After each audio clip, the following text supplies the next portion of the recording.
محتارة في غدا النهاردة. طب نفسك تعملي كبدة فراخ ومش عارفة تتخلصي من الزفارة ازاي؟ هي معلقة واحدة.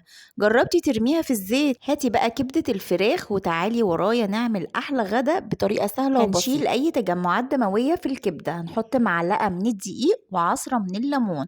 أيوة، هي دي المعلقة اللي هتغير حياتك تماما. ننزل عليها بمية ونغسلها تحت المية الجارية وبعد كده نقسمها نصين.